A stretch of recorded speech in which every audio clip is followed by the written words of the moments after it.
Welcome, welcome. We are vengeance. And this is the end is Sigh. Sigh. That's right. I am Todd. I am Nate. And this is the podcast. I really wanted to say I am vengeance at that point, but no. And I am vengeance. Today is the Batman episode with a little variety hour-esque kind of thing in the front because we don't have themes, guys. No, we don't. But anyway, welcome. The classic welcome. We got that in there. Double welcomes. Yes. So, what is this show, Nate? Well, this show is a podcast that stumbled into your feed somehow. Don't know how it did, but... It's like the U2 album that got shoved on everybody's iPhone. Yeah. What the fuck is this shit? So, normally we talk about movies. Usually we try to go underrated movies, but you caught us in March Madness. Yep. Where we're actually talking about movies We're that mad, we enjoy. Guys. We're mad. And it's just the popular movies right now, I guess. I don't even want to say popular movie. It's just more of movies that are big that aren't underrated or anything like that. Oh, yeah. It's highly rated movies. Yeah. Like ones that everybody loves. Yeah. Definitely don't fit in our underrated category by any means. No, unless you hated Back to the Future, which was last week. In which case, Nate, go fuck yourselves, right? With that, yeah, definitely. Okay. Watch it again. You missed something. You must have been drunk or something. I don't know. Did you hit your head on the counter and think of time travel? No? Yeah. So why are we called the End is Sigh? We are called the End is Sigh because we're morose motherfuckers and we don't know how it's all going to end, so we're going to make meaning out of the meantime. And that meaning is a podcast. Momentum it is. Yep, so we're just here to talk about random shit. Hopefully, it makes some joy out of your day. You can have some fun while you're doing just bland bullshit. Yeah. And if you are bleeding out somewhere and listening to this, well, we hope you enjoyed it. And maybe you'll end up on our least side way to die list sometime. Yeah, that would be horrible. I don't think I could read that one. How would we know that they had listened to the pod? It was their final email. Okay, if they're emailing, hey guys, check out this pod. Wow, you guys led a pretty sigh life. But on that note, please email all your friends about the podcast. Yeah, CC everyone, just like a shitty convention we went to once. Oh. Yeah. VinCon, we'll call you out. Yeah, their email was just reply to everyone. It was reply all, man. Yeah, and if anyone replied, it went to everyone. Yes. It was bad. It was really bad. We need to talk about VinCon one of these times, because Nate and I played dodgeball with the shells, and we did get angry at some of the other teams and chucking shells at their heads, but we did win them. It is variety hour. We can go into it right now. Well, then hold on to that thought. So, what have you done in the past week before we jump into this week? All right, past week. Yeah, I went through surgery. Oh, he's admitting it on the pod. Yeah. Oh, no. Okay. So, this was the unspoken secret of why we banked 3 episodes. All right, go on. So I had surgery, and yeah, it was great, I guess. I don't know. What? Honestly, it's great. Why would you say it was great? How much, what can you do or not do because of the surgery? After surgery, I cannot lift any more than 10 pounds for 6 weeks. It's been hard for him to go to the bathroom. Boing. Dick joke. Okay, I tried to set him up with that joke the other night, and he didn't take the bait, and he didn't take it this time either. So. It wasn't the first time I heard it, so... Todd likes to take credit. I was like, I got the joke first, but no. Oh, really? Yeah, it wasn't. Who said it first? A coworker. Motherfucker. I was in the hospital 2 nights afterwards. I had the joys of having a catheter in. Okay. And a drain in. Not fun at all. Yeah. So, did you ever wet the bed? I did wet the bed once. Okay. And it wasn't my fault, okay, guys? Who wet the bed if it wasn't you, Nate? It was me. Well, so it was your fault. No, but the hose on my catheter that goes into like the drain bucket. So anybody who doesn't know what a catheter is, it is a tube that goes up all the way to your bladder through your pee hole. That is the technical term. The medical term is pee hole. Sorry, urethra. Well, there was a point where I got kinked in overnight and I was sleeping and all of a sudden I realized something was happening. So it backed up and then pretty much went out the sides. I don't know how that works, but it backed up so much to where made its way around the tube, and then That's a lot of pressure. yeah, You were drinking your liquids. I- Well, they were feeding them to you, I should say. They were going right in. Wow. Who had to clean that up for you? The nurses. Did you have to be there for it? Huh? Well, luckily there was a pad under me, so it they made it just removed real the pad. easy. Yeah, they probably figured something might have happened. So, and then my drain, that was another thing that was weird. There was, one night, it was just making sure, like, the blood was coming out properly from where I got my surgery. Right. I didn't realize the drain was connected in through my belly button. Ooh. But Through your belly button? Yeah, I have, like, stitches in there. They went back into the... That thing's only supposed to be used once in your life. Yeah, And then it's tied up into a little knot, and then you move along. Nope, yeah. So what happened was she was making sure the blood was coming out, and there was she didn't want to make sure there was any like clogs or anything like that or something stopping it. So she had to like squeeze the tube. So she pinched the part by my belly button, and then she would pinch and squeeze the tube like a thing of toothpaste in a sense, trying to get it to that feeling haunts me to this day. So it wasn't a relieving feeling, it was a terrifying feeling. No, it felt like something was like inside, like just compressing and sucking everything out, and it was not fun at all. Yeah, that doesn't sound fun. Yeah. Keep all medical instruments and diagnoses away from my dick. Yeah, getting catheter out, not fun either. No, Talking to the lady that took it out was awkward because it was like, she was like, "Oh, where you live and all that." I was like, "Oh, this is Can you get your phone number? Great Yank. conversation." I was like, "Oh, I live here." She's like, "Oh, I do too." I'm like, "Awesome, Is she a neighbor? Awesome." No, luckily she's not my neighbor. Is she in the city? Yes. Oh, wow. Either way, I was just like, this is ridiculous. I hope to never run into you outside of this. There's no grocery store here, so that's probably good. Yeah. You're going to be getting gas. Like, hey, I've seen your dick. Yep. Yeah, I pulled out a catheter. Yep. Because that was another thing. Like, when you get it taken out, you have to take a deep breath in. Okay. And then a deep breath out. When you take the deep breath out, they take it out. Oh, all right. Okay. So I did that. But then my drain, I did the same thing where deep breath in, deep breath out. Well, with that, I took a deep breath in, and then my deep breath out. After I was done letting my air out, I was like, they're still coming out, and I'm out of air to let out. Am I supposed to still be breathing out? What? Yeah. I'm trying to picture what that even means. What else is coming out? It was just a long cord that was in my belly because you were button. done. Oh, you were done breathing. I thought you started like pissing or something. I was No. like, you were like done breathing out, but it's still moving. He was still Yeah. pulling it out. And Guys, then- see, we have it just as bad as childbirth. He breathed out, and the baby was still half in. Like, come on, you guys just have to get a little baby out. He had to get a tube out. Okay. Oh, afterwards the nurse was like, souvenir. I'm like, She just shakes it in your face. Yeah, it did. Oh no. I was like, that's pretty good. Like, splashing you. So yeah, that's kind of been what's happening in my life. No, just small potatoes. Yeah. Nothing big. Just having tubes up his dick and not being able to lift 10 pounds. Yeah. How does he carry this ego around, guys? All right. Being a sneaky fuck. He carries this pod. I don't know how he does. It's more than 10 pounds. Nah. That's right. He gave you the credits. He made some hand gesture. I don't know what it was. It's on par. It's all good. Oh, we're It's- 50-50? Yeah, I'd say 60-40. Todd puts in a lot of effort, guys. If you ever see a social post, that's me. Although I always try to make it seem neutral. But I'm sure people know my personality enough to know that some of the phrasing is not from Nate. Or like the podcast episode descriptions.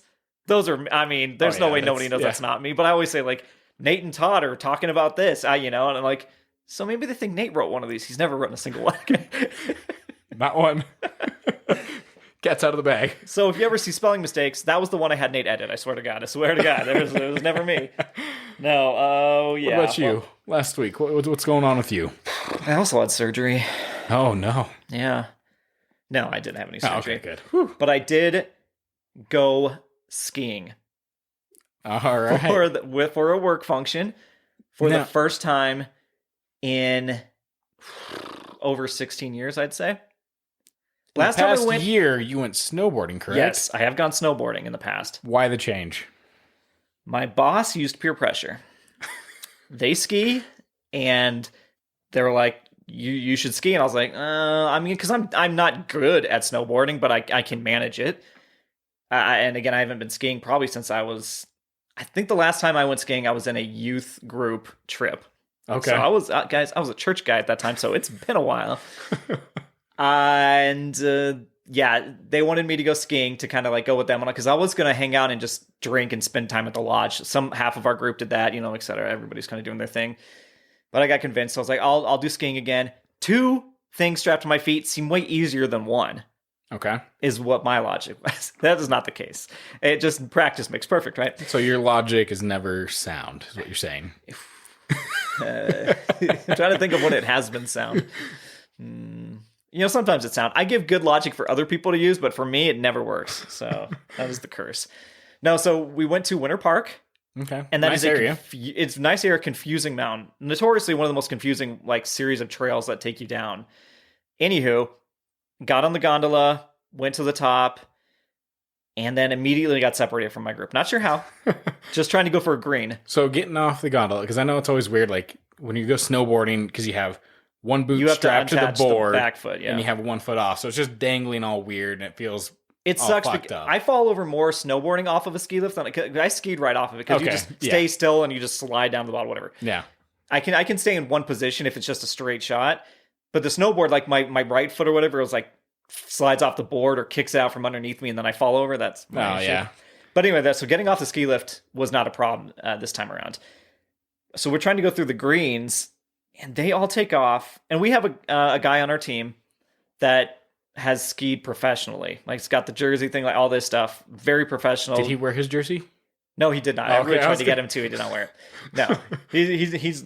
I think he was saying he skied like for 20 years, 200 days out of the year. Wow. So he's that's impressive. He was skiing backwards at one point, did a backflip, like insane, right? Yeah. So he took one group and just went off, and I went by myself, which I strategically kind of did because I knew it was going to be a shit show.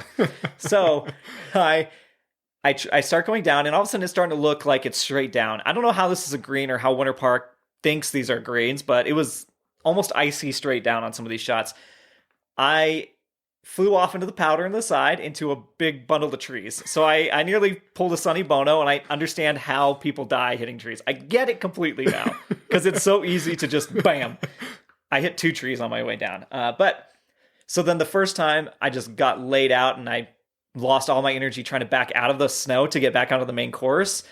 Oh, when you fall on like fresh powder, it's a pain in the ass to get out of that. And I even have the poles, but they went all the way down to where like just my hand was showing to actually to the ground, so I could brace myself to get back out. So one of the ski guys that works for the comfort Winter Park stops, like, "Oh, yeah, you doing good there? You need some help?" I was like, "No, man, I got this. I just suck. I got this." "Okay, all right. Well, you need help?" I was like, "No, I'll stand up." "Okay." You think this is like they're making a bet as you came off the lift? Watch that guy. I bet you he's going to eat shit. Dude, 100%. They would have won their money. So then they keep going. Random people were like, "Hey," they'd stop and be like, "Hey, need help getting up?" I'm like, "No, I'm good." So it's embarrassing already. It took me over an hour to get to the bottom of the hill on my first run. Okay, damn. So I fell over again, slid on my side. I would turn the skis so that they would be parallel with down the slope, and then they would just slide me down a little bit. So every time it had like a big dip, I just sat on my ass and let it take me. So then I went into the trees again, and I was pulling twigs out of these. I wore my like wool mittens instead of actual snowboard gloves, which I own. Mm-hmm. Didn't wear them, so these are soaking. These are like wet rags on my hand, freezing, and I'm like, fuck this. I'm going to take the ski off. I'm going to walk down. I'm just going to do this. So I go to unclip it, but then it's very tough. And I'm like pushing, and the thing snaps back and snaps my finger in it. Now I've got blood soaking into my glove. Now I've got brown snow because of the blood like mixing in, and I'm flicking blood into the trees. So it's looking like a murder scene. Yeah. And I'm laid out on my back, and I look over, and I'm like, is that? And there's a ski lift coming back over. It's the original group. And I hear, "Is that Todd?" And I go, "Oh, fuck me." And I see them all the way over on the other side of the slope, they're all looking down. "Todd," and I'm like, "Hey, like, do you want us to come down to you?" "No, do not." "You sure? Do not come over here."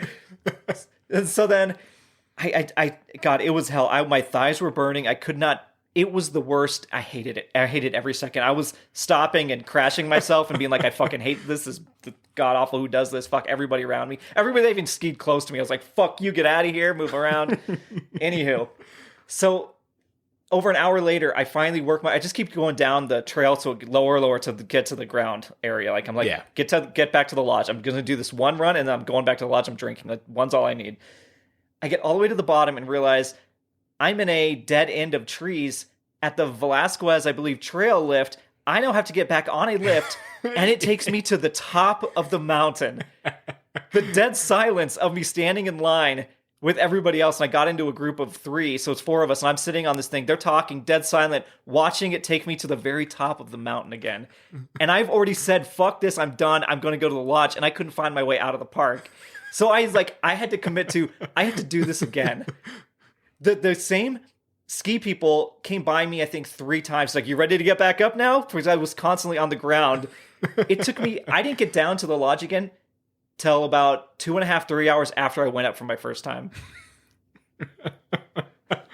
I wish I was there for that. Every moment of that. Then I drank. Oh, and my day started when I went to the day before.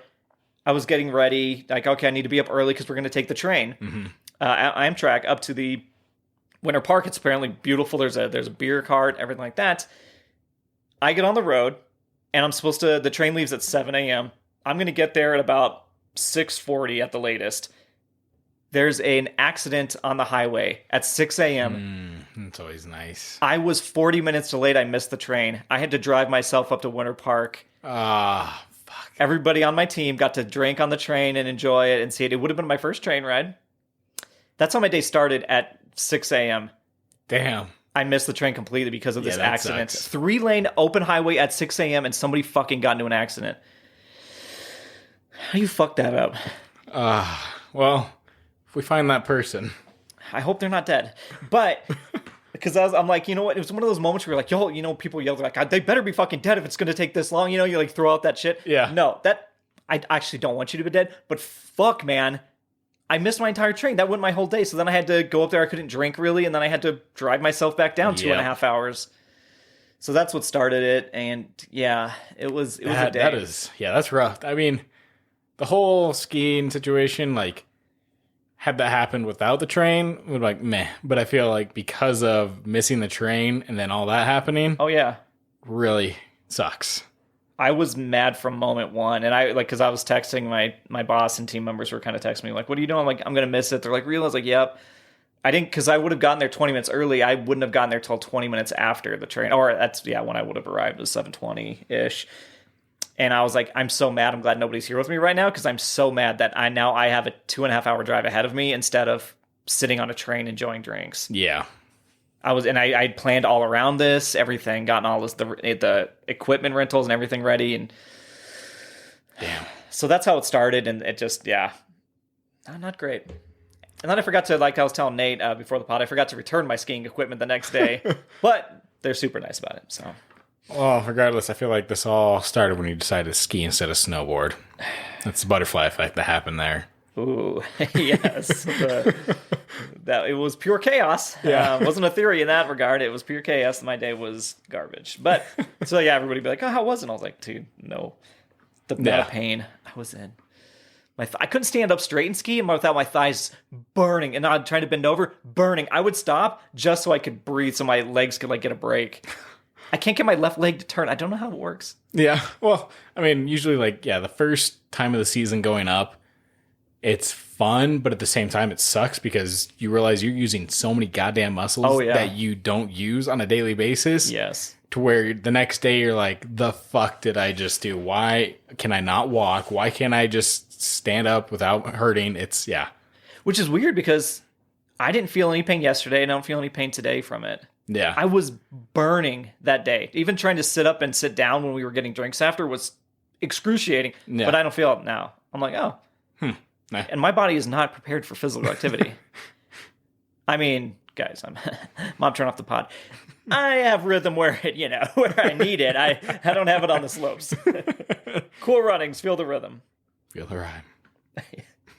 It's podcast time. Yeah. Oh! Oh, that was pretty good. That was pretty good, yeah. I'm Del If we Winged. ever do Cool Runnings, there's our intro. There it is. Oh, that is our intro. Yeah. It's not underrated, though. No, I know it's not. Maybe it'll be part of our March Madness sometime. All right. Okay.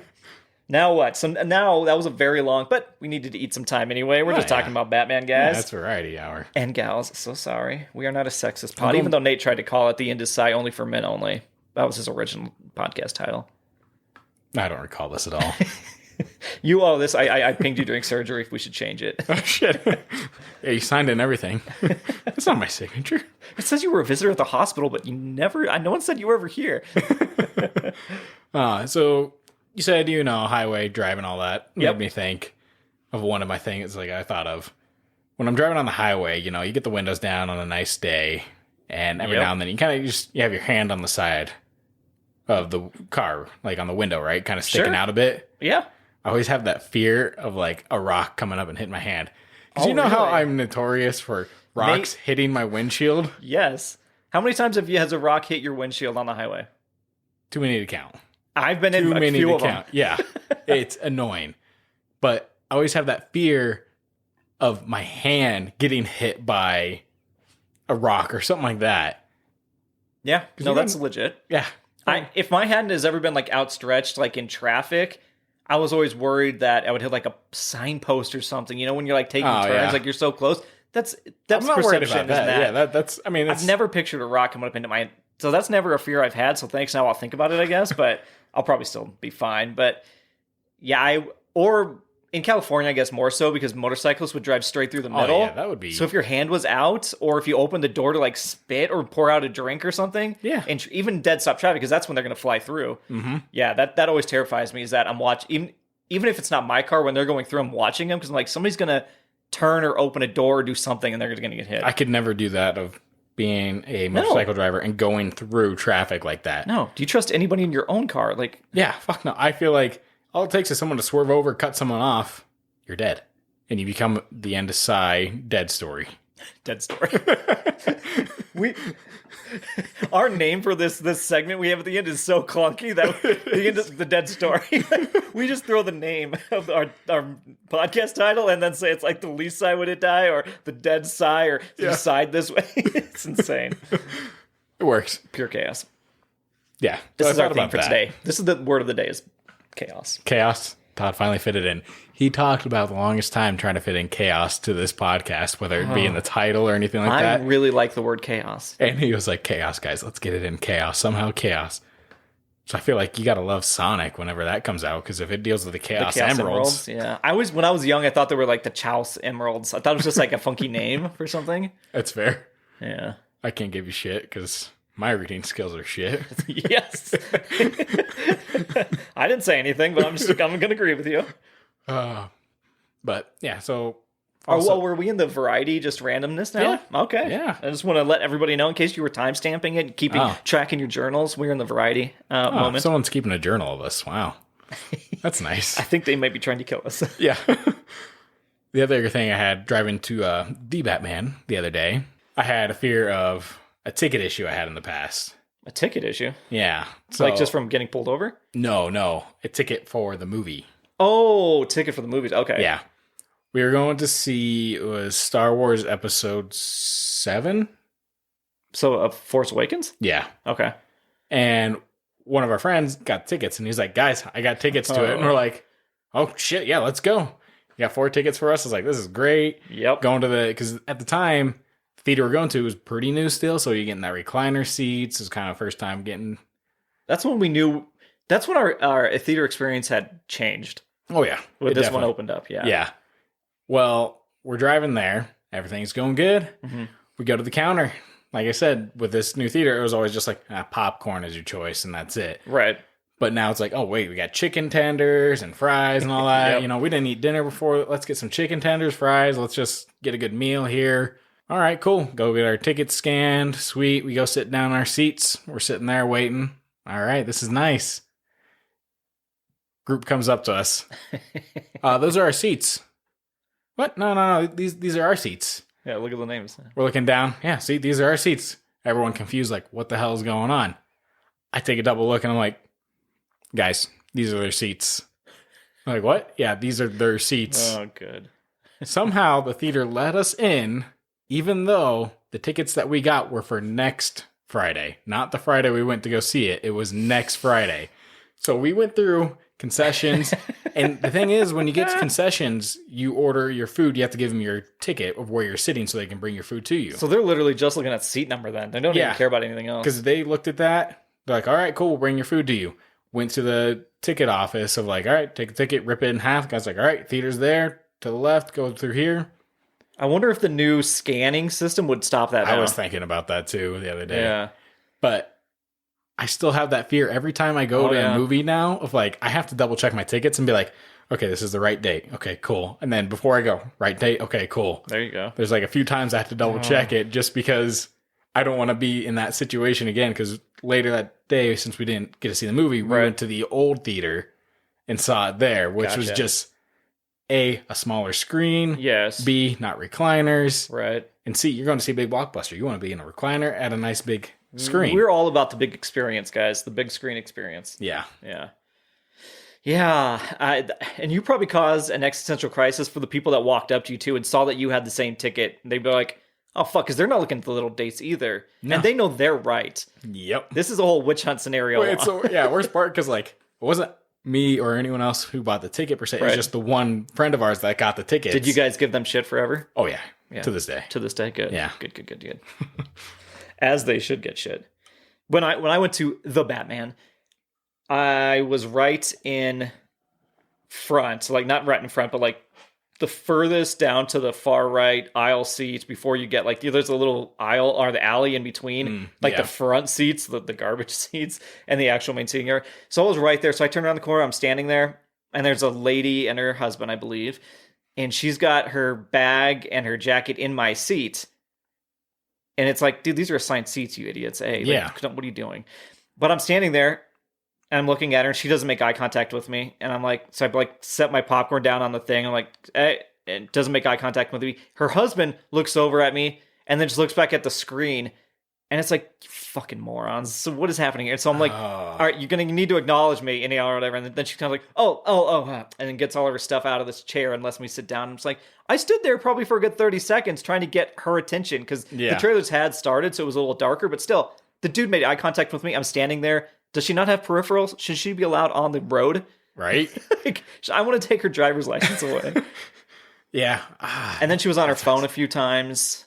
Ugh. Eventually, she went to the bathroom, which, dude, unless you've had surgery where they have a tube up your penis, if you can't sit for a few hours at a theater to watch a movie, what the fuck is wrong with you?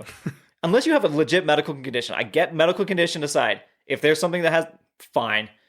But normally, the amount of people that get up and leave in and out of the theater. Yeah. Dude, what are you doing? Like, I feel like you should be able to prep before. Can you drive? Can anybody? How do people go on road trips? How do they go on flights? How do they sit down at work for a few hours? Flights, they gotta. That's true. What about work though? Like in a meeting, you've never been like, oh, halfway through the meeting, I'm gonna go and take a piss and come back. No, you sit there and you deal with it. Maybe they do in the meeting. They just raise their hand. Oh, maybe they had a catheter. They've got the bag system. Yeah. I don't know. Yeah, I know. I'm shaming people that have to go piss a lot, but my God, it's everybody. There's so many people in and out of these theaters now. Yeah, there was a lot. I mean, the Batman was a long movie, so it was. It's hard to kind of like. People were out within half an hour, though. But yeah, there was people that left within half hour or hour, whatever it was.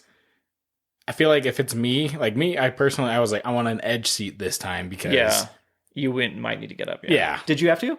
No, I didn't. This guy, pee hole surgery. Okay.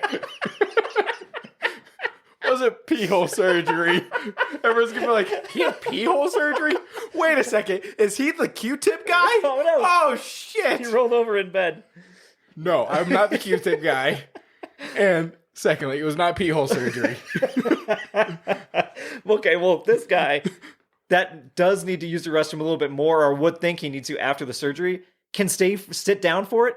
Everybody else could do it. I don't know. Yeah. That's a classic Todd rant. It's so, especially when you're sitting in an aisle seat, because there's some luxury to be had of having that extra space, but then you also are seeing everybody leave over and over. And so you're distracted by people walking in and out next to you. Yeah. And that just sucks. You can't win these days. Yeah, I'm glad I didn't have anyone go in front of me or anything like that during. Right. And there was I no had a one few, behind yeah. us that went to the side of us. So I feel like we got lucky, but I noticed a lot of people standing up and walking out still. Yeah. Like each one of the couple, each of them went to the bathroom at one time. But it's like, it's only 3 hours. And even and this thing is like, it's not just the long movies, short movies, like an hour and a half. People are still doing that multiple times.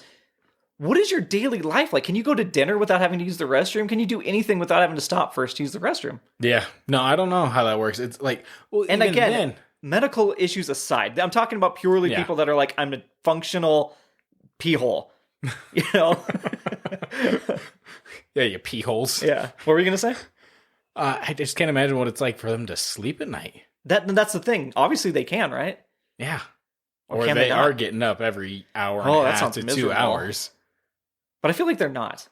They would be harried and bloodshot eyes. They'd be fucking jittery all the time, hyped up on caffeine. That or they're able to go back to sleep no problem. Oh, That's so always it's worse. like Like a you cat wake up, when you wake up in the middle of the night and you go pee, Yeah. and you're like, God damn it, turn on the light, and it fucking just blinds you. Yeah, sometimes I do the eyes closed as long as I can, right? You're squinting, like keeping the Or light you're on. like keeping them close, and you're just like, am I hearing water splashing? All right, Well, I'm not- good. That I need to have a little visibility on. It's everything around that I don't need it for. I just imagine Toddy's like, I just went and stood in the tub and called it good. Actually, honestly, it's not a bad idea. What a target, right? It's just spray at your own. I've never pissed in the shower. No? No, I don't like it. It seems dirty. I mean, it is dirty, but it just seems like even though that's where I get clean, that I want that space to be clean around me because that's where I'm getting clean. I don't want to piss in that area. Okay. Nate, Oh, I've pissed in the shower. That's happened. how often are you peeing in the shower? If I have to go, then I just go. Pretty commonly. Okay. No, I can't do it. I can't do it. So if you have to go in the middle of a shower, are you just holding it till the end? How or- long is my shower? I don't Again, know. I'm an adult. I can hold my bladder. I don't know. What if you just had the sudden urge? Well, then I could get out and take a piss and get back in. I don't know. I'm in a bathroom. I just feel like I'm tracking a lot of water. I'm not going to have the urge that I'm like, oh shit, it's going right now. Then there's a medical condition. Like, I can hold my piss and finish a shower. All right. Right in. Yeah. Pee in the shower or don't pee in the shower. I don't care if people do. I just personally, I don't know. It just seems dirty. Like, why aren't you taking shits in the shower, Nate? Just going down the same drains? Yeah, we just waffle stomp it into the drain. Oh, waffle, stop it. That's disgusting. It is. Really bad. Yeah. I don't know. I feel like, I'm not going to shit in the shower. No, that's not going to happen. But why? Okay, there's something different between shit and pee. Pee will go down the drain. Shit will not. You said you were waffle stomping. So, That's just a phrase I've heard. from who? From a friend. The Waffle Lab? From a cross-eyed friend. Oh, no. He would be. Is he the same one that did the tickets? No. Oh, okay. No. Different one. Sorry, I almost blamed you for that. Well, on the subject of shit, this is not literal shit. This is metaphorical shit.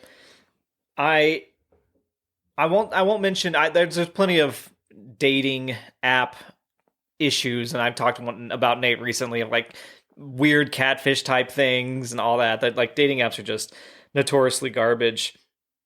I went on a rabbit hole of a Hinge bio that could be construed as different and not. So I need to tell you my point, and you tell me if this seems weird. So, Okay. saw the woman, beautiful, and I'm like, great, local, great, awesome. I want to date this chick. Sounds great. I mean, that's, the pipe dream. So I do the like, and a lot of people on apps now will put their Instagram handle in the bio because they're like, I don't ever check this, or, sometimes I get so many notifications, go to this. So I think it's like weed out people and who does the extra effort or whatever. Yeah. And so sometimes you'll go and you'll chat through the IG. You'll just go and DM them there. And so I did that with this person. I was like, great, cool. Went there and I friended them. I think I made a comment or whatever. And then how I'm looking for a new place to live. I'm moving. They, on their bio, were a realtor.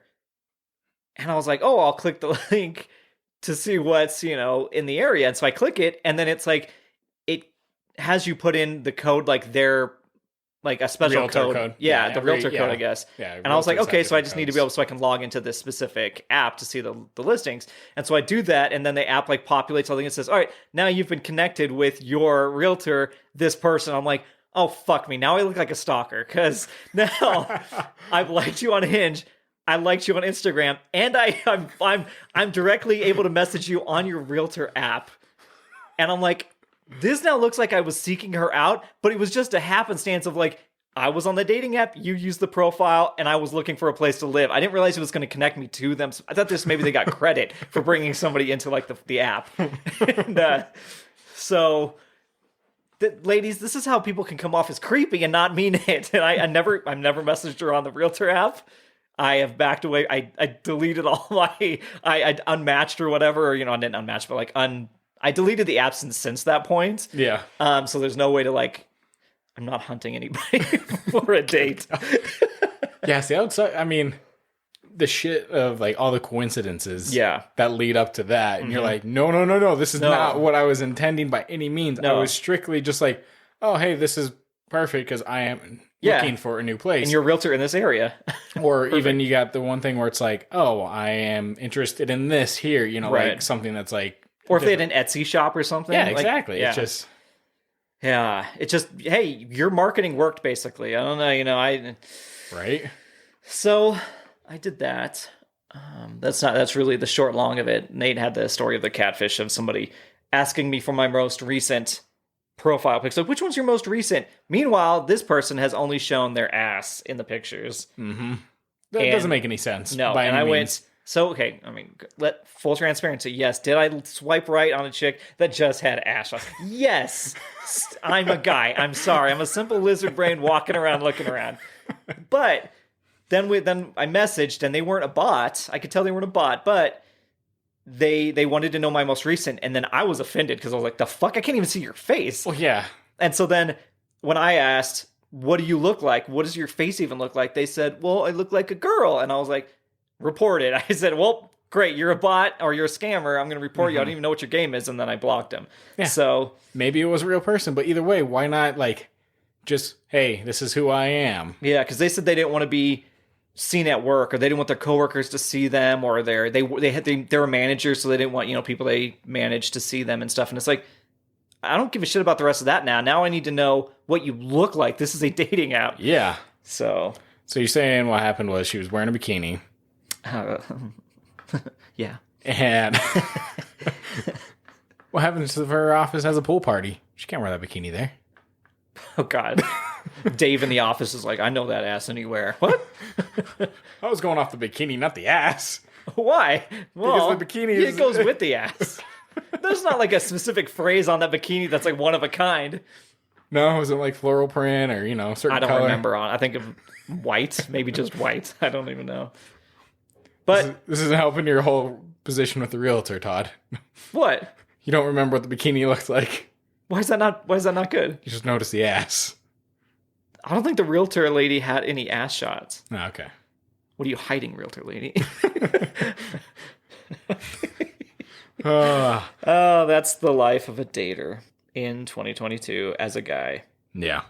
Okay, Nate. Well, unless you have anything else random as shit, this has been a random one. Hope you've enjoyed. Should we get talking about the movie of the week? Yeah, I say we could move on to the Batman. Oh, it's 2022's. The Batman. That's right. Yeah. With Robert Pattinson and Zoe Kravitz. Yep. And Paul Dano. Yeah. And Jeffrey Wright. Yep. And Andy Serkis. And Colin Farrell. What? He wasn't in it. He was. Oh, shit. The Penguin. Yeah. And there's a bunch of other actors. Yeah, directed by Matt Reeves. What else has Matt Reeves directed? He did all the new Planet of the Apes. Oh, that's right. I only saw the first one, which I really liked. I don't know why I didn't see the rest. Oh, they're good. I mean, if you want to borrow them, I got them. Got them. Yeah, they're really good, though. Cloverfield. I do love Cloverfield, the OG. I do not like Cloverfield Paradox. 10 Cloverfield Lane was pretty good. It shouldn't be part of that, but yeah. Cloverfield's good. Yeah. Well, yeah. He's a good director. He knows he's style and substance, I will say. Yeah. He's not just one or the other. No, he does a good job of balanced. Yeah. So, I guess, what's your thoughts on Batman, Yeah. spoiler alert right now, because we're not yeah. baiting around this, because we just watched it. I watched it yesterday. Nate watched it, what, a couple days ago? Yep, so we are fresh to this. Spoiler alert.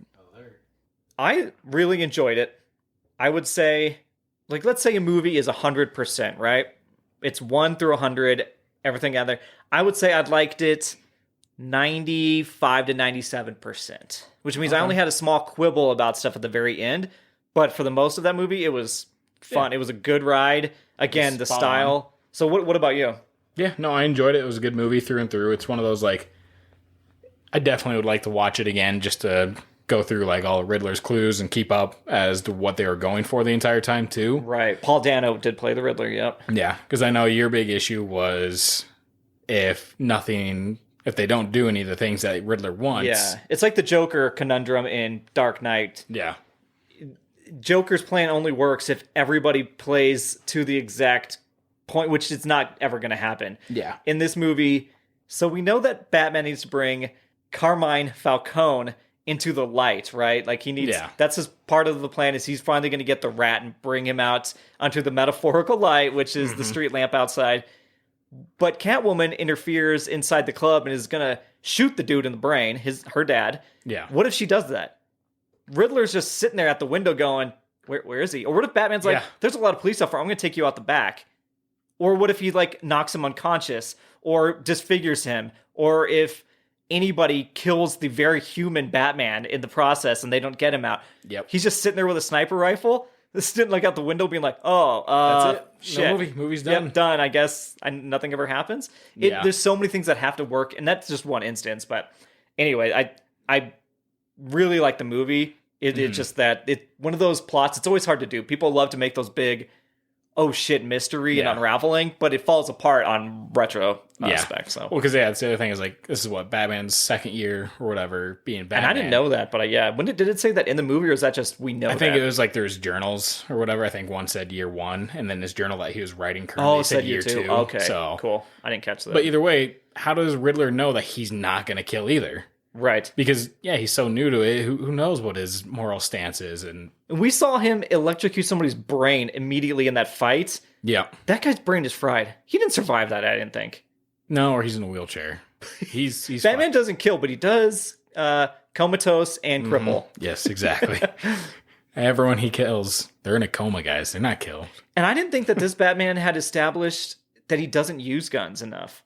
Like, when he said, no guns, I went, oh, so that's just what they're doing. But I didn't see why this Batman wouldn't. It didn't seem like he was afraid to use that kind of violence. Yeah.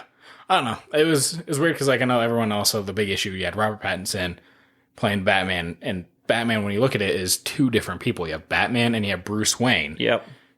I liked Robert Pattinson as Batman. It was great. He did a great job. Yeah. As far as Bruce Wayne goes, I don't know. There wasn't a lot of Bruce Wayne in this. It was mopey, sad Bruce Wayne. Yeah. But, I mean, it kind of makes sense of, like, him getting lost in the Batman only being his second year, really just diving into it. Right. Not realizing that he needs to put out both personas.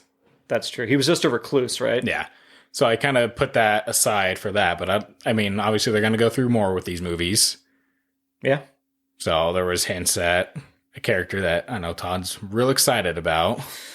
Well, we're talking about the very end of the movie? I mean, we're all over on this No, movie. I know. I'm just trying to keep... I mean, even for people listening... Should we tell what the movie what happened? They should have seen this movie. Right, if you're listening to this part. But the general premise is, obviously, we know Batman, Catwoman exists, Colin Farrell is the Penguin. He runs the 44 Below, the Iceberg Lounge, everything like that. And their mayor is assassinated, or in like a gruesome way, like he's bludgeoned to death. And then the Riddler comes out and it's like, hey, here's all these clues to the Batman. He wants the Batman to figure out what he's doing. He's playing a long con game. Starts on Halloween. And then, you go through the whole murder, leaving clues. Everybody keeps dying. It keeps getting more involved, et cetera, et cetera. You get to know about his family a little bit. Then Batman's like the last play of this. And then he foils the Riddler. There's all sorts of... I did like that they set up like the cult followings quickly. Yeah. Because and like the Arkham games and stuff, there's always like the Riddler crew and the Joker crew and the Bane crew and all these different crews, right? Or Two-Face has the big crew. Yeah. Which they should do Two-Face again. But anyway...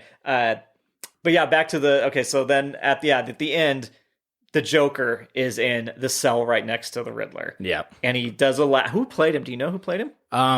It was the guy that did Druid and Eternals. Oh, really? Yeah. He is a creepy guy.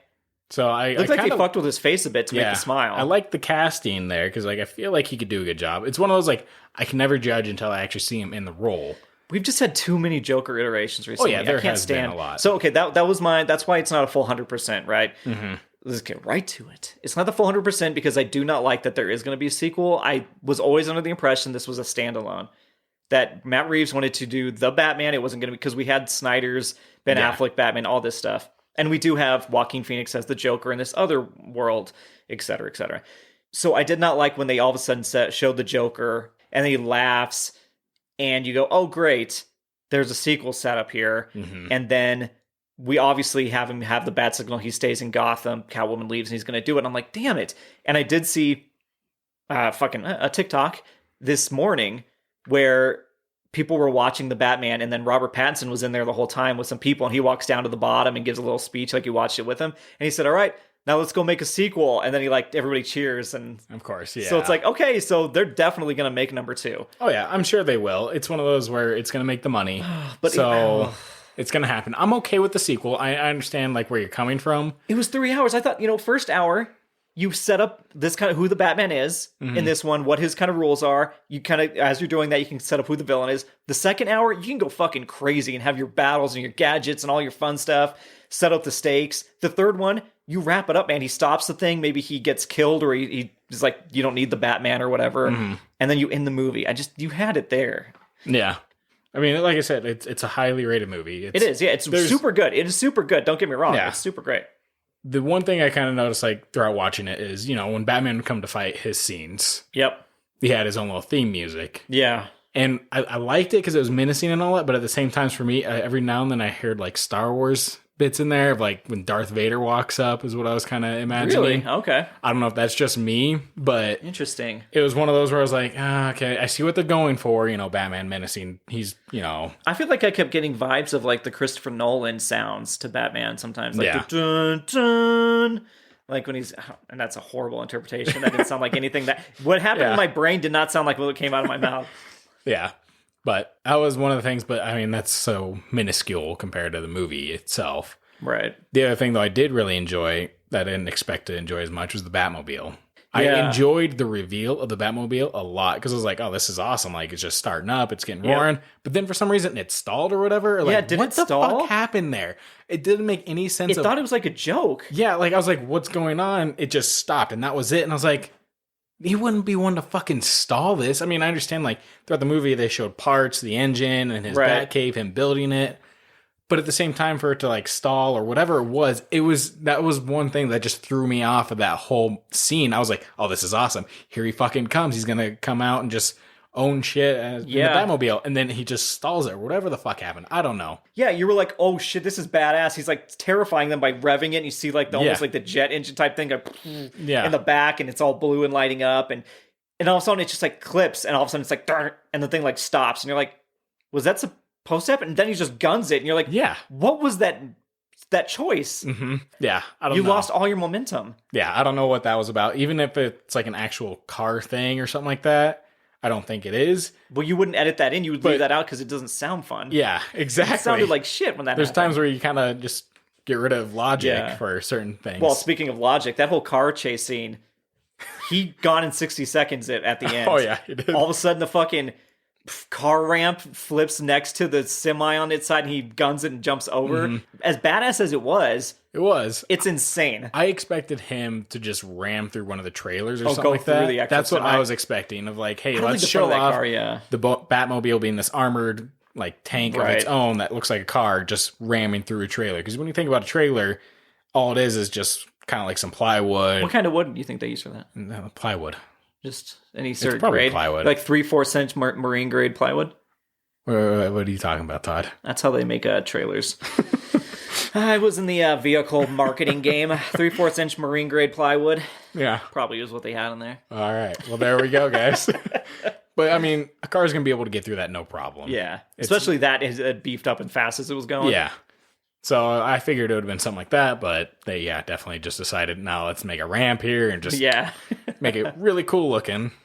The fact that the Penguin was able to outrun him that long anyway was ridiculous, because he's going so much faster. You show this like awesome engine, and then he's like barely keeping up with Joker, or god damn it, Penguin's like shitty normal car. Yeah, it was like an Audi or something like that. No, yeah, he should have been able to knock that thing off its rocks many times. Oh yeah, but they needed it. Was a fun little chase. It was, and then going to the Penguin and all that. Colin Farrell, like the prosthetics on this, unrecognizable. Were amazing. Like they did a really good job of you not being able to recognize who he was, and then of course Colin Farrell's Irish. Yeah. So like he did a great job of not having the Irish voice come through.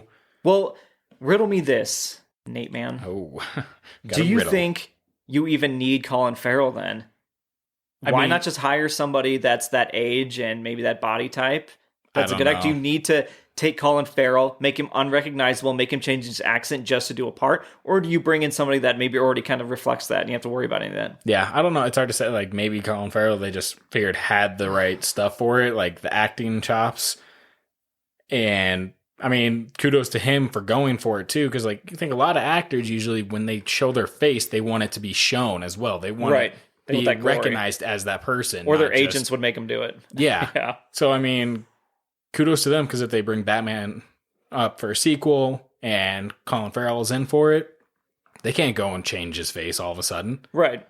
So I don't know. I feel like it's better off the way it is. That's fair. No, I was just being devil's advocate there, because I know like you bring him in because Colin Farrell is a great actor. Yeah. He might be popping up in one of our underrated movies that Nate has not seen, but all right. In Bruges. I'm ready for it. What we're thinking here.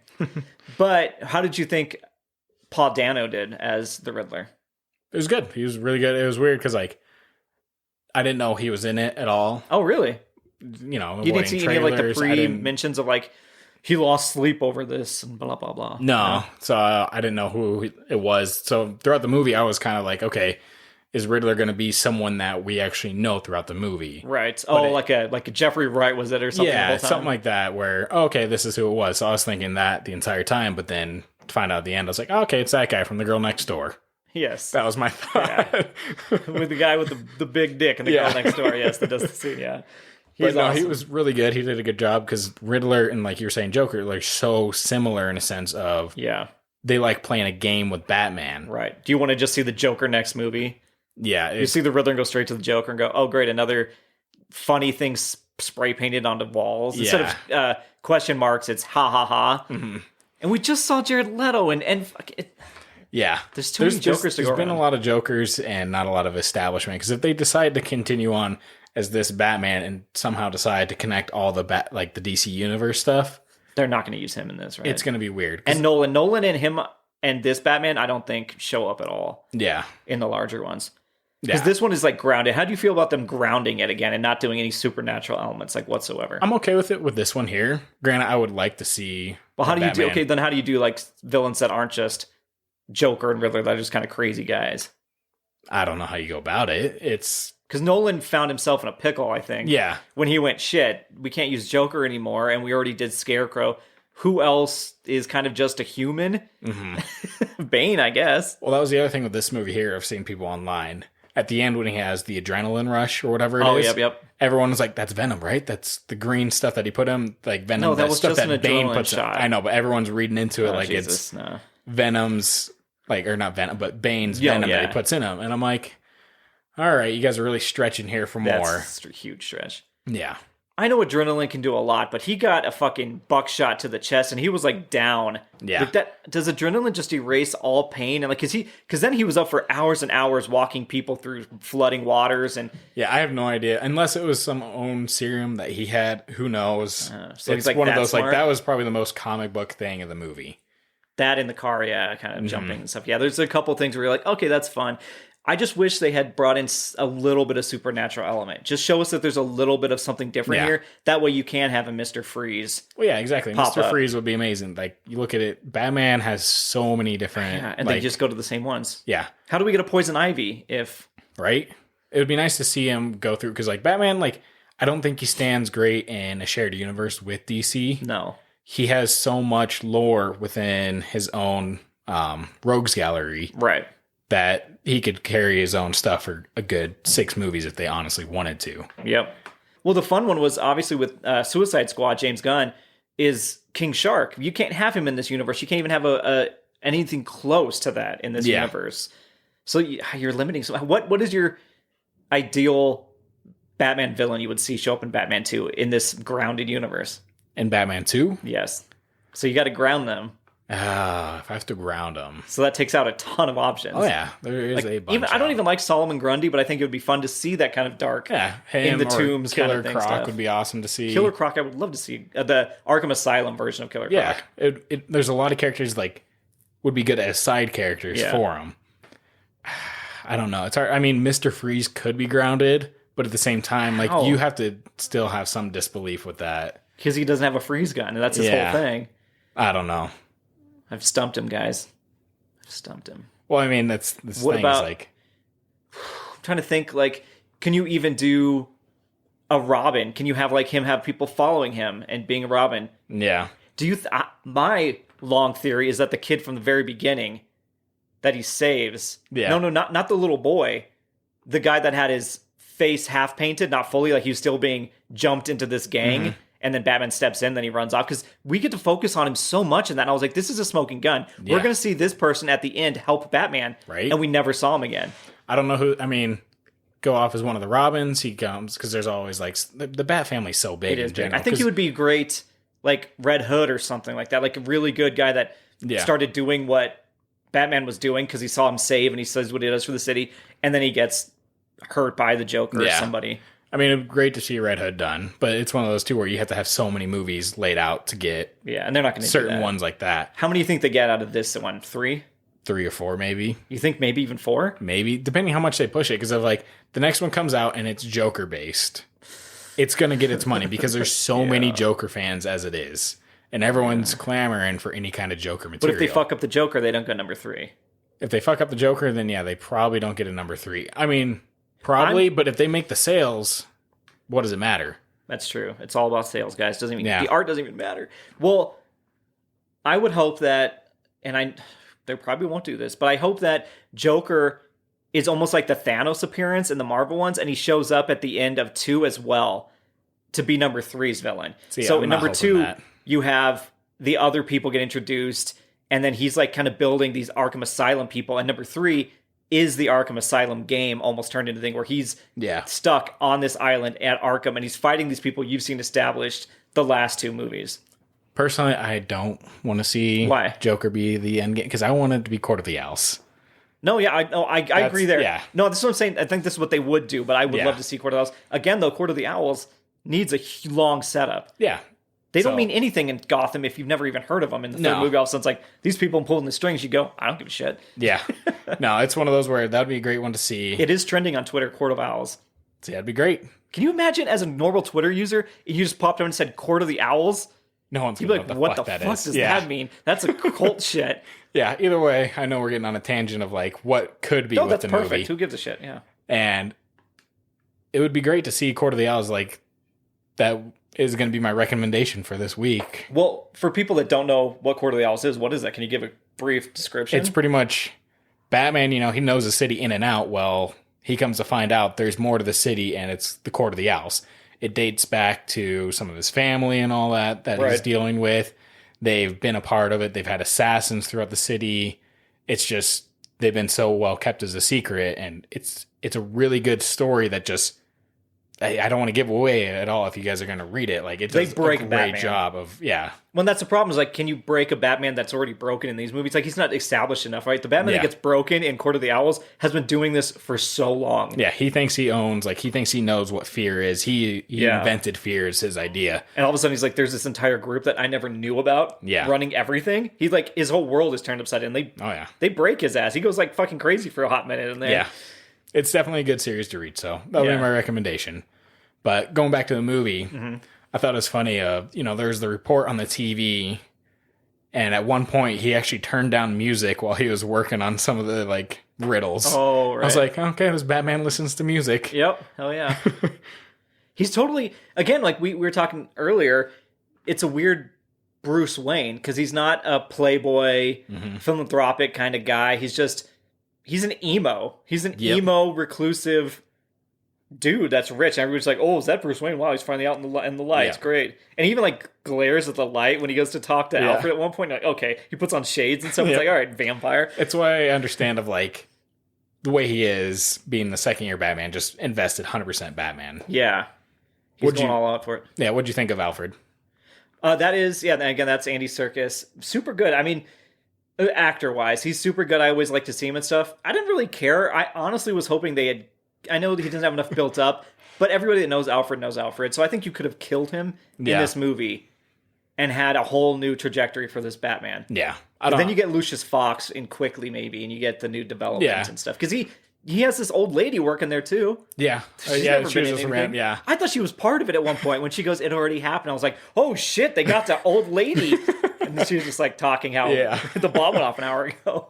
Yep. No, I thought it was really good. Like, he did a good job, and it shows that Batman didn't know everything because he was helping out with the riddles as well. Right. Because it went on later to the tool, the carpenter tool. Yep. Batman realizing, I don't even know what this is. Yeah. And it turned out to be the clue that just revealed the entire city. Right.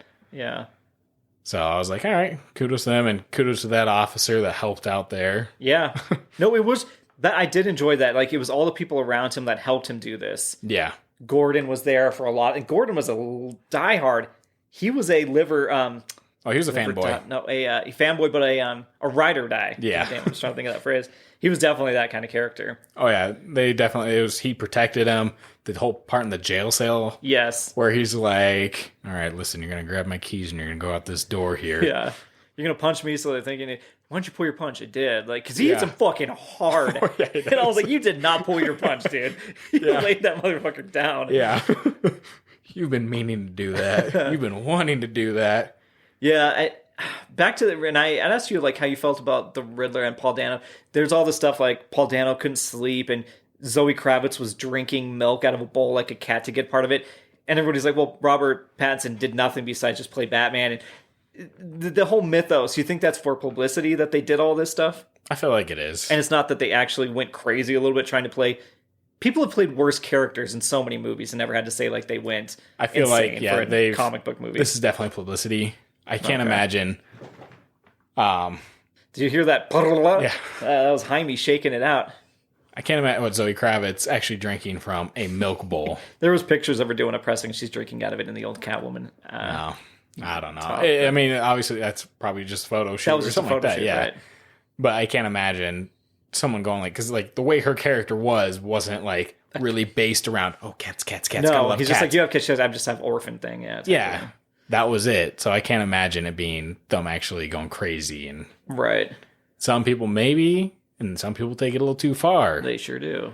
Jared Leto? Yep, exactly what I was thinking. Well, and we know that Heath Ledger took a lot of sleeping pills and had issues trying to... Yeah. That was what obviously started this whole Batman villains who play and have to really live the part. It's like, no, they don't. No. Yeah, I want to see... yep, I'm ready for the Mr. Freeze movie. Put him in a fucking freezer. That's where he sleeps. Jesus. That's where he's... This man spent 20 days in the ice cold in an igloo in the middle of the North Pole. I almost lost my dick 3 times, but you know what? It was worth it for the role. Yep. Didn't even get nominated. Oh, man. Yeah, I don't know. I think it's garbage as far as that goes. Like, going all the way in. Like, yeah. What did you think about the riddles? The riddles were good. They're pretty on the nose. I did like the... what does a liar do when they dead? They lie still. Yeah. I was like, that's clever. Yeah, no, that one was good. I don't think I'd heard that one before. Obviously, you stayed for the end credits of the movie. Yes. What is the thing that flashed at the very last second? It was a URL. I didn't pick out what it was exactly, so I had to obviously go online. Yeah. Who the fuck is going to be able to read that URL it that blinked quick? So fast. So I looked it up, and it was Ratatalada. Oh, the Ratatalada? Yeah. So... As far as wings. right now, it's a website that loads up. It shows like a bunch of like coding at first or whatever it may be. Okay. And then it finally loads a page and it shows click for reward and then loading. So. Oh, he's showing me here. Yep. As far as it goes. It looks like the Riddler screen. Yeah. As far as it goes, you can click for the reward part and it takes you to another page. The loading, that's changed kind of day by day through time. I think it's something that's going to load to 100% that's going to reveal something. when they announced the sequel. Maybe. Yeah. Because the other day it was at 6%, and today it's sitting at 31%. Okay. And then as far as hearing you slide that thing around like crazy? They might be. And as far as the link goes, it's just some page with weird gibberish. No, it's got the code from the movie. Yeah. I wonder if somebody's using the cipher in the movie to decipher this. Yeah. So it's probably already been deciphered. Probably. I haven't looked it up anywhere. Oops, sorry. Yeah, it's a red screen with a bunch of code on it. That is the code that they used in the movie. Yeah. So that's pretty much what it takes you to. So I feel like, within probably next week or something like that, it'll pop up. You think so? With 100% is my guess. What do you think what's the point of that, though, then? I have no... It's probably the reveal that they're going to do a sequel, or it's going to show Joker in his full face makeup and everyone's going to flip shit. Well, that's true. But God, oh man. For a movie I thought was a standalone, for them to already have cast the Joker and done everything, I thought maybe at first it was just going to be a voice and you'd get an idea of maybe there was a villain. But, oh man, to already have everything established, that's... I mean, good for the fans. Well, that's good for the fans, but also maybe it is good for the movie that they have a plan in motion. Right. That they're actually trying to actually do something rather than like, all right, the movie did a successful job, so let's go ahead and start working on a second one. Rather than like, all right, we've already kind of laid some work in there, so we can push for another one now. Yeah. Well, the major theme of this one was obviously like family, abandonment, orphan, that kind of thing. Like the sins of the father. Yeah, was a major theme. They use that explicitly in this movie. And it was dark. This movie for a Batman, it seems redundant to say this movie was dark, but it was. It was dark and more than normal. It was definitely wasn't so much for like when you think of like, oh, I'm going to take a kid to see a Batman. No, this is like, no, you want to wait till like teenager or something like that. Not for children. Yeah, no. it's. And what I mean by, I guess, or why I kind of mentioned that is, do you think they can keep this up for a sequel or two without jumping a shark or showing something that's beyond, like if you already have the jumping the semi scene, do you get it to a point where you go, well, that's ridiculous? The more you run into that problem, right? The more you explore characters like that. Does Catwoman show back up and is like badass because she probably wants to come back into the city for the sequels? Yeah. If they do it, Zoe Kravitz isn't going to sit out. Do you get more prosthetics? Do you have the bat wing? You probably, yeah. Well, yeah, at what point do they have the bat wing? Because, I mean, that's such an iconic piece. It's one of those where you look at the Iron Man movies, the way they always had to upgrade his suit in some way, cool way to put it on, as to where Batman and his gadgets, okay, what are we going to put out next for him? Yep. Because they had his gliding suit in there. That was cool. So, he should have broken every bone in his body, but he didn't. It was fine. Yeah, no, yeah, that he should have been. Yeah, he should have been dead. No human... That's weird because it's like, well, it's Batman. Well, no, he's still just a human. They've proven this. Yeah. So when he hits the bottom of a bridge, hits a bus, hits a car, rolls onto the ground, he's broken something. Oh yeah, because the velocity you're going at, because usually the people that have those gliding suits, they have a parachute on the back to actually completely stop him and glide down easily. Yeah, and he set it off to go out, and like it made the bubble or whatever and stopped him. Yeah, it was so quick, and he's definitely concussed or something at that point. But do you think they can keep up that tone? How dark this was and the themes? Like, can they keep it rolling for two more? If they can, great. But I think it's going to be really hard for them to try that. Like, I don't envy the writing team. No. Yeah. That has to follow that up. Trying to compete up with this. Because you look at, this is very much The Dark Knight. Yeah. Where it's like, okay, we're going to lead you through all these different things. Right. And you look at what happened with the next one on that, The Dark Knight Rises, it just didn't hold up to it. But maybe this one, because they have all the characters, they're able to do it. Right. You could almost go reverse. Well, I guess, because they didn't even do Riddler in Dark Knight, but you could do a Scarecrow. He could be in this because you can play with chemicals and things like that. Yeah. But then do you feel like you're just ripping off The Dark Knight? Exactly, yeah. I say go somewhere else with it. Get some other villains in there. Go Supernatural. Can you do Supernatural now, though? I think that would jump the shark. I feel like try to get into the Supernatural a bit. That or they're going to fuck it with the Flash movie. Who knows? That's true. Did you watch that opening thing before the movie? I looked down a few times. I watched my seat, and I don't even... Yeah. But because they were showing scenes from the Batman. And I was like, that was ridiculous. Doing? Yeah, when they opened up and they started showing the Batman, I was like, this is the dumbest thing they can do. Yeah. You're showing a movie, and right before you're going to show bits and pieces from that movie. The scene of Catwoman and Batman talking on the balcony thing, or by looking over the city, and you're like, well, when's that going to happen? Yeah, it doesn't make any sense of why you do that right before the movie. Honestly, how hard is it to cut out those Batman scenes and then just do your Aquaman, Flash, whatever else was in there. Yeah. And then that's all you need. I don't know. It's too hard, apparently. Yeah, apparently. Fucking, but there was one other thing I was going to ask you about this. Oh, what about the nods to Batman lore that were in there? So it was good. The Long Halloween is one of their most famous. Yeah, those Jeff Loeb and Tim Sale that did that book. Okay. And it was really good. Like at first when the first murder happened on Halloween, I was like, oh, they're really going for this. I was excited. I was like, okay, it makes sense why it's a 3-hour long movie, because the Long Halloween takes place over a year long. Right. Going through the holiday killer, which kills people on different holidays. Right. So that was really good. And then the other one, Hush. Yep, Hush was mentioned in there. And there you go. There's a grounded hero that they could Hush is, grounded. They could put Hush in there as a grounded, not hero, villain. I mean, it's not really spoilers. Hush is the doctor, right? Yeah. What's his name? Elliot or something like Elliot that. something, right? It was like a friend of Bruce Wayne. Yeah, but he's bald and he's got the glasses. Yeah. So, I mean, they could really do him and do a good job with that, but I don't know where they take it. Because Hush was a very big storyline that involved Poison Ivy, Superman, Catwoman, Killer Croc. There was a lot more with the characters. Damn, yeah, so maybe that was just it was totally just a straight up nod to the audience, like, Hush, look, hey, you know that one. And the Long Halloween, I was super excited when it was like, oh, it's starting on Halloween, this is really cool. Yeah. And how all the potential of him being in the midst of everybody. Mm-hmm. And the drop things was kind of weird, but I did like the costume for like the... And then going back to the journal where it said year 2, there was a comic book called Batman Year 1. Yes. Yep. So that was kind of a nod to that. Wasn't it? Year 1? I don't think Year 1 was Snyder. Was it not? I don't remember who it was. Well, I did see at the end all the things. I saw Snyder and Capullo and Brubaker and fucking everybody was thanked in there. And that's awesome to see, because you can tell that the creator and the director and everything cares to look at source material and reference the people that, made this character that you are now leveraging. Iconic. Yeah, exactly. You looking up the names? Batman Year 1 was Frank Miller and David Mazzucchelli. Huh, okay. Yeah. Frank Miller, okay. All right, that makes more sense. I don't know why I thought it was... Maybe it came after... I mean...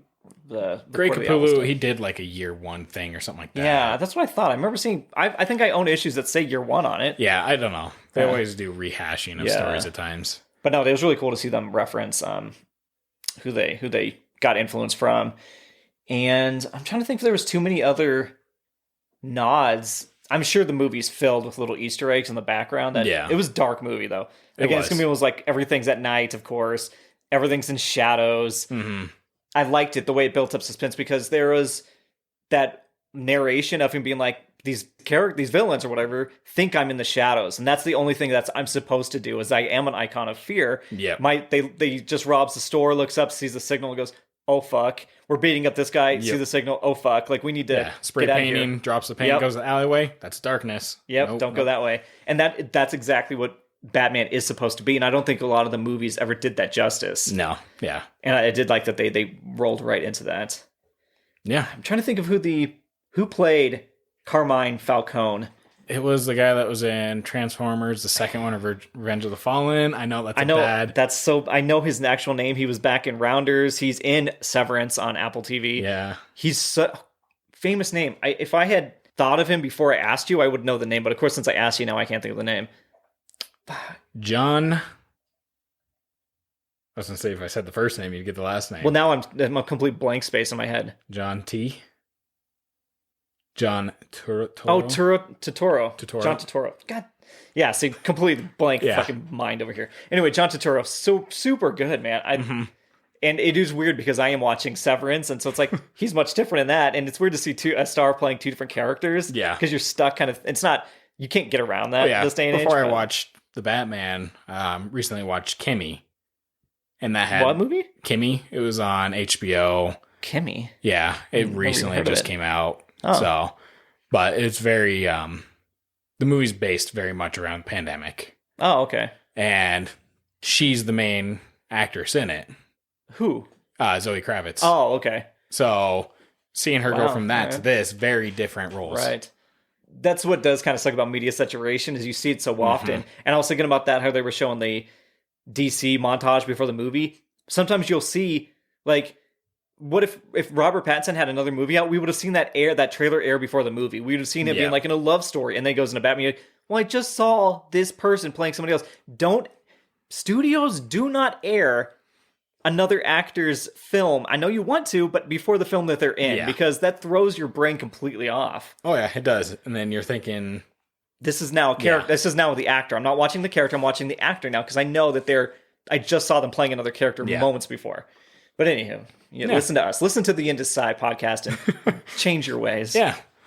So, with that, let us know what you thought of the movie. Unless you got anything more to add. No. I was just going to say, I generally loved it. Yeah. Only had the quibbles about it being a fucking sequel setup. So that's a weird quibble, right? But it totally is. Yeah. Let us know what you thought, what you saw, if there's things that annoyed you, or... Yeah, if you just generally loved it, let us know. Yeah. So, that leads us to our recommendations. Yeah, so what do you have for us this week, Nate? So, I mean, like I said earlier, I'm going through Batman, Court of the Owls. Yeah, so that is by Snyder and Capullo. Yeah, Snyder Capullo. It's, I think, 11 or 12 issue run. It was from the New 52, and it does a really good job of just delving out the entire story. And I always like it when you have a comic story arc that is longer than 4 or 6 issues. Like when you have 11, it's a good chunk, and it's able to get the story across. Great artwork, and I feel like the Talon from that definitely becomes my favorite villain for Batman. The Talon, right? Like an owl's talon. Yeah. So the Court of the Owls and the Talon, they just became one of my favorite villains for Batman. Okay. Because of that series. And they did a standalone Talon series for a little bit there, right? Yeah. I had that one. I think I got the first issues or whatever. Yeah. No, I will co-sign that recommendation, but I will also, and I think you'll co-sign at least one of these. You haven't seen the other, but guys, watch Peacemaker. Yeah. To go to the other side of DC right now, dude, Peacemaker is brilliant. James Gunn does a great job of continuing the Suicide Squad movie. If you love that, you're going to love this as well, just because of and it's been out the air for a few weeks. Yeah, how much more depth you're able to go into this character. So, and that opening sequence, it's great. The opening credits sequence, dude. Do you skip it? No, I've never skipped it. Exactly. You don't fucking skip it. Never it's skipped so it. ridiculous. And it's catchy as fuck. Yeah, it is. Whenever that song comes on, you immediately think of the fucking dance the or arms whatever and it is. they're not smiling, they're looking straight ahead but doing this crazy dance. Oh yeah. I just love the idea that a choreographer had to be there and tell him to do all this. Don't smile. But and again, James Gunn, you lucky son of a bitch. His fiance in that. Oh my god. She got some guns on her. James Gunn. Anywho, my other one on the opposite side of that, I know you haven't seen, is Euphoria. Nope, I have not. Season 2 has wrapped up recently. Guys, that is... I almost feel weird saying it, but that is a bit of peak TV on Euphoria just because of the art style, the way they shoot that, the cinematography. Obviously, it's dark as shit themes. It is everybody's worst childhood and high school nightmare on acid. It's just fucked up to 11. What's it on? It is on HBO. Okay. Yeah. See, look at that. HBO. Two birds, one stone. Peacemaker, and that is on HBO. Yeah, Euphoria, but this last season that wrapped up, they had and it's not even really a spoiler, they're putting on a play at the high school, and the way that they're walking through the sets, and it turns into the real characters walking into the sets, and then the different actors playing them, and then showing the real part, the way that it is filmed is just so well done. The music, and there's a scene in this this last season that is just tense as fuck, but you'll hate some of the characters, you'll love them, but you'll always be that's always a testament though of a good show or movie is when you can hate the characters and love characters, that's always... There's one character I go back and forth on being would they just fucking kill this person? Somebody walk up and shoot them in the dome. End it right here. And then I'm like, oh, that is interesting. That is interesting. Okay, they did a good thing. Okay. There's pieces of shit, but they have these silver linings. So anyway, Euphoria and Peacemaker. All right, nice. So Nate, speaking of me wanting one of those characters to get shot in the dome, it wouldn't be a very sigh way to die, but what would be? All right. That means it's Nate's week to give us the deaths. So in 1923, jockey Frank Hayes. Jockey, the horse riders. Okay. Won a race at Belmont Park in New York, despite being dead. Oh no, did he die on the He suffered a heart attack mid-race, but his body stayed in the saddle until the horse crossed the line for a 20-1 outsider victory. Holy shit. Yeah. Those 7 pounds really helped that horse. Right? Isn't that with the soul, the weight of the soul? Isn't that the name of the movie, 7 pounds? Where you die and the soul leaves, and that's how the horse is like, oh shit, woo! Wow. So I can't imagine what that would be like. You're watching a race, you're betting and all that, and they win. Like, I don't understand. Like, yeah, you can't undo it. You can't ruin it. You can't take all those bets away. People would be furious. Yeah. Says, yeah, you bet on that horse fucking went across. You didn't bet on the jockey, you bet on the horse. Mm-hmm. Did the body just slump over and fall to the ground? Well, I mean, I feel like that's a testament to the horse even more, because obviously the jockey isn't in rhythm with the horse, because the jockeys always have to have that rhythm too. Well, they're like standing up, right? Yeah. Yeah. So, I mean, if it just slumps down and hits the horse's back and then the horse just keeps going. It just looks like you're at a rodeo at that point, right? The horse is just running and the body's just kind of... Maybe the horse wanted the jockey to die, and it was like, it felt alive after he died. Like, it knew. Yeah. And it's like, I'm out of here. Woo! Freedom! Yeah, like, I don't care what's happening after this. That jockey fucking died, and I'm moving on. Yeah. Or they had a very loving relationship. I don't know. But, wow. I mean, that's crazy, because... You would think you'd hear about that. Like, Belmont Stakes, jockey dies on back of horse mid-race, but I haven't heard of that. Well, I mean, 1923, but... But you'd think that's Yeah, something you'd think that'd be a, something... a sports fact you'd hear all the time. Well, yeah, that, and on top of it, when has a jockey died during a race? Probably never. And then on top of it, that horse still won the race. That's true. 2 things had to happen. Yeah. Yeah, does it happen enough that it's only monumentous that the horse won that one? Right. Like, this happens a lot, but that horse Like, win. guys, it happens a lot. Those jockeys, they go through some training. Yeah, they are make sure scared they shitless. stay a certain weight, and yeah, I don't know.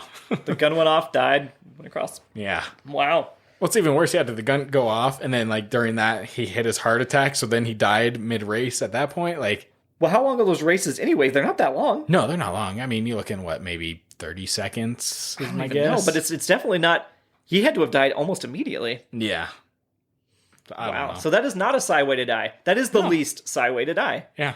You went out, you won. You literally went out winning. Yeah, but So you didn't get to live the glory of winning. no, that's true. That's fair. Wow. All right. Yeah. Jaime, what should we do next? I think probably tell the people where they can get a hold of us, Todd. Fuck. You guys, you won't notice there was an edit in there where I got Nate to do the social media, and then we forgot to do a part. We did it. Now I had to do the social media. So our most favorite part of the episode is to tell you can find us on Twitter. Yep, and a yawn. On Instagram, on Facebook, on the old TikTok. That one is updated fairly frequently. Yeah. And then you can also email us at theendissci@gmail.com. Yeah. And when Todd said it's our least favorite part, it's not. We love hearing from you guys. No, saying it. I'm not hearing from you guys. No. Yeah, all right. Having to say it, no one likes plugging the socials. No one's like, thank God it's this part. Yeah. No, it feels beggy. Like, No, hey guys. we love hearing from people. Like when I post and stuff on social, and you'll get like the yes or like the exclamation points. Like people are excited when the new episode drops. Like love that. So Yep. Also, don't forget to rate us. yes, rate and subscribe. Yep, it's really easy, honestly. On Spotify, now you just go to the top of our main screen area. You can just hit the star button, hit 5 stars. You don't even have to leave a comment with it. So, but on Apple, that helps a lot if you rate and then leave a comment. Yep. I fucking hate these guys. 5 stars, whatever, man. Yeah. As long as it's 5 stars, that's cool. Yeah, that'd be awesome. And interact with us, share, tell your friends, tell your coworkers, tell them it's not safe for work, but wear headphones. Yep. So that's what you got to do. And we won't stop cursing. We won't stop talking about porn. And that's a reference to Zack and Miri in case this is your first episode. We don't just normally talk about porn. We did talk about porno in Zack and Miri Make a Porno. Todd was the awkward record. during that one. It was awkward. When you know your family listens, it changes things. All right, and so Todd, what are we doing next week for our movie? Well, won't you just stand by me? Oh, the old classic Stand By Me, yeah. Finger guns, right? Finger guns, huh? Perfect. Yep. That's Stand By Me. That is, I don't even remember what year it is, the 80s. Something like that, yeah. Yeah, we'll announce that on the pod, guys. You know. Yeah, it works. Well, I would also like to thank Alan for the beautiful logo. Yep. That is us wishing we were at the theater all the time in those seats. Yep. One day we're going to recreate that photo, I think. I think we are going to recreate that at some day. Yeah. Maybe we'll have Alan be there for it too. Yeah. Alan, we'll credit you with taking the picture of us recreating that. He's like, I didn't sign up for this shit. Right? And I think that takes us to the end. Yeah. Well, with that, I am vengeance. You took my opener. I am fucking Candyland. So yeah, that's going to bring us to our least sci way to die. Oh, I thought it would be recommendations. Or recommendations. Okay.